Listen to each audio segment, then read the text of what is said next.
Imagine a chilly dawn in old London, the air thick with the buzz of thousands packed shoulder to shoulder. The stench of unwashed bodies mixes with the aroma of roasted chestnuts from vendors' carts. Children dart through the crowd, nobles lean from gilded carriages, and all eyes fixate on a grim triangle of wood rising like a specter against the horizon. This is Tyburn Gallows, where justice wasn't just served, it was staged. A place where the rope didn't just end lives, it spun tales of rebellion, betrayal, and raw human agony. For over 600 years, Tyburn was London's theatre of death, a public stage where the law's iron fist met flesh and bone in the most brutal, unforgettable way. But what made this patch of earth so infamous?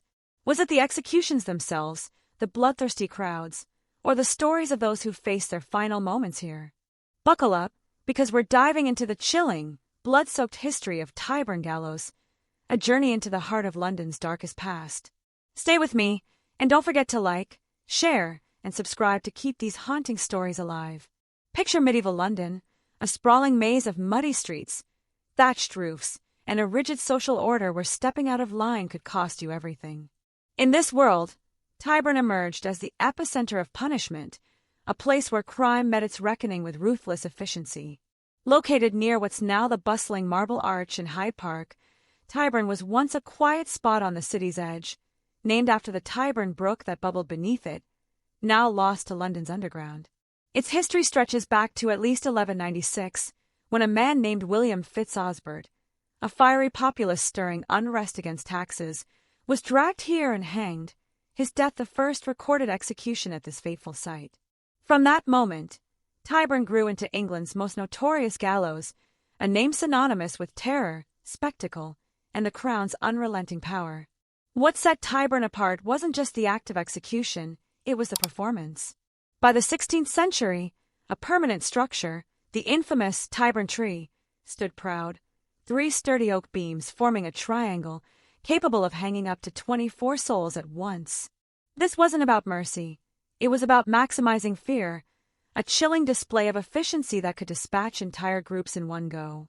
Historians estimate over 50,000 people met their end here over 6 centuries, though early records are patchy, leaving countless stories buried in time. Tyburn wasn't a private affair hidden behind castle walls. It was a public extravaganza, a grim festival where Londoners of all stripes, rich, poor, pious, and profane, gathered to witness justice, or sometimes injustice, unfold. Imagine the scene on a hanging day, which came 8 times a year, announced by the somber toll of church bells. Schools closed, workshops emptied, and crowds swelled to 100,000 or more for big executions. Vendors hawked pies, ale, and gruesome souvenirs like scraps of rope or printed confessions of the condemned, often fake, churned out for profit. The air buzzed with a bizarre mix of excitement and dread, as if death were both a warning and a twisted carnival. For the government, Tyburn was propaganda in action. In an age before newspapers or screens, these executions broadcast a clear message: defy the law, and this is your fate. The Bloody Code, England's brutal 18th century legal system, deemed over 200 offenses worthy of death. Stealing a shilling, poaching a deer, or even cutting down a tree could send you to the gallows. It was a system rigged against the poor, where the wealthy often bought their way out while the desperate faced the noose. But before the rope tightened, there was the journey, the infamous last ride from Newgate Prison to Tyburn, a 3-mile procession designed to humiliate and warn. Picture the condemned, fresh from their sentencing at the Old Bailey, crammed into open carts, wrists and ankles shackled, guarded by grim-faced constables on horseback. The route snaked through Holborn, St. Giles, and Oxford Street, then called Tyburn Road, a deliberate path to draw the largest crowds. Londoners lined the streets, some hurling insults or rotten fruit, others slipping coins to the prisoners for a last pint at taverns like the Bowl Inn or Mason's Arms. This tradition, oddly humane, let the doomed buy ale, tobacco, or even flowers to wear around their necks, a fleeting moment of dignity before the end. For some, the ride was a chance to play to the crowd. Highwayman James Maclean, hanged in 1750, waved like a rock star, while others, like Catherine Hayes, burned in 1726 for murdering her husband, screamed in terror as the cart rolled closer to the flames. This procession wasn't just logistics, It was psychological warfare. The slow, public parade shamed the condemned while etching fear into onlookers' hearts. A 17th-century writer described it. The sight of wretches in their carts strikes terror into the beholders, teaching all to beware the wages of sin. Some prisoners prayed with chaplains riding alongside. Others ranted, cursed the king, or begged for mercy. The crowd's reactions varied: jeers for murderers, pity for those who seemed unjustly doomed, like young pickpockets or debtors caught in the law's harsh web. By the time the cart reached Tyburn, anticipation hung heavy, the gallows a stark silhouette against the sky. Arrival was chaos. The Tyburn tree loomed on a slight hill, visible for miles, surrounded by makeshift scaffolds for paying spectators, nobles and merchants who wanted a clear view. The poor crammed below, jostling for space. Crowds could hit 200,000 for notorious figures, like the 1724 hanging of Jack Sheppard, the escapologist thief who'd become a folk hero. The execution began with grim rituals. The hangman, often a pardoned criminal himself, readied the nooses, looping them around necks as priests muttered last rites. The condemned stood in the cart, given free speech to address the crowd. These last words, printed in broadsheets, ranged from tearful confessions to defiant rants. Jonathan Wild, the corrupt thief-taker general, hanged in 1725, was pelted with garbage for his double dealing, his pleas drowned out by booze. Then came the moment of truth. Unlike modern executions with trapdoors, Tyburn's method was crude. The cart pulled away, leaving victims to strangle slowly, legs kicking in the Tyburn jig. Death could take 15 agonizing minutes, the crowd watching every twitch. Friends or family sometimes yanked legs to snap necks, a risky act of mercy. Bodies hung for an hour, then cut down, claimed by loved ones or snatched by surgeons.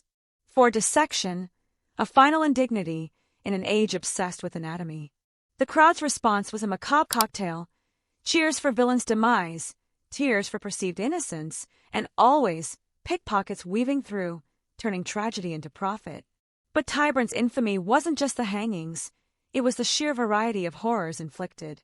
Simple hanging was brutal enough, the short rope ensuring a slow choke rather than a quick snap. Yet for treason, the punishment escalated to hanging, drawing, and quartering, reserved for men. Women were burned to avoid public nudity. Picture the process.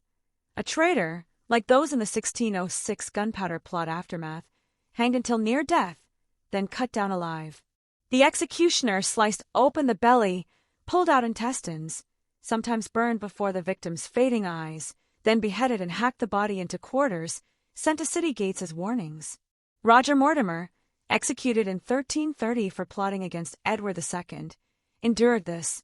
The crowd, half horrified, half mesmerized, soaked in the gore. Burning at the stake was another terror, used for heresy, witchcraft, or petty treason, women killing husbands.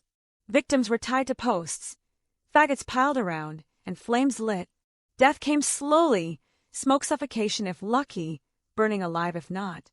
Elizabeth Gaunt, burned in 1685 for sheltering rebels, was the last woman executed this way at Tyburn, her cries piercing the festive din witchcraft cases, though rarer here, fed the era's paranoia.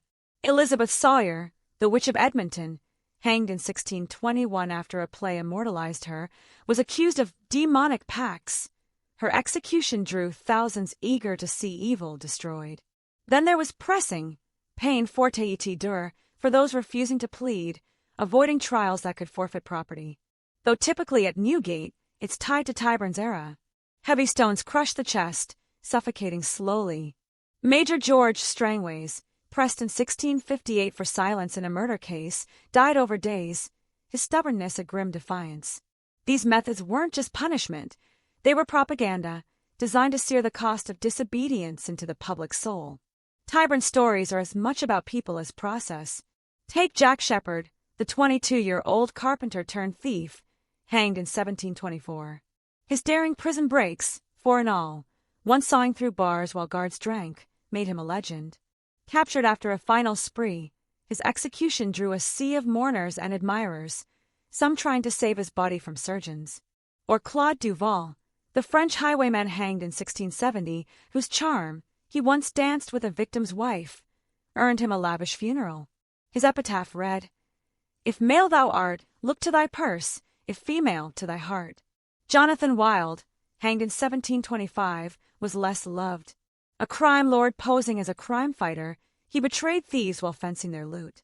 His execution was a public catharsis, the crowd pelting him with filth. Oliver Plunkett, Irish archbishop, faced a worse fate in 1681, drawn and quartered for the fabricated popish plot.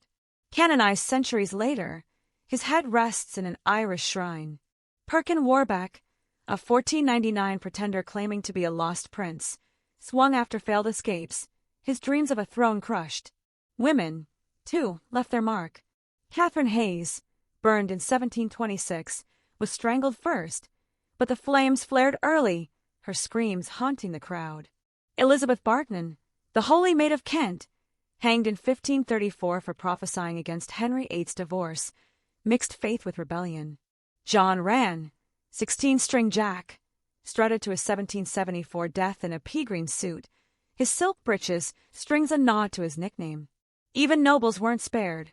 Lord Ferrers, hanged in 1760 for murdering his steward, went in his wedding clothes, on a silk rope, a grim nod to his status. Tyburn was also a stage for power. During the Tudor era, it enforced religious conformity. Henry VIII hanged monks refusing his supremacy. Elizabeth I executed Jesuits like Edmund Campion in 1581, their quartered bodies warnings to Catholics. The 1745 Jacobite rebellion sent Highlanders to the gallows, their deaths quelling Scottish dissent. Even Oliver Cromwell, dead since 1658, wasn't spared. His corpse was exhumed in 1661, hanged at Tyburn, and beheaded, a posthumous slap to the republic he'd built. Witch hunts, though less common at Tyburn, reflected the era's fears.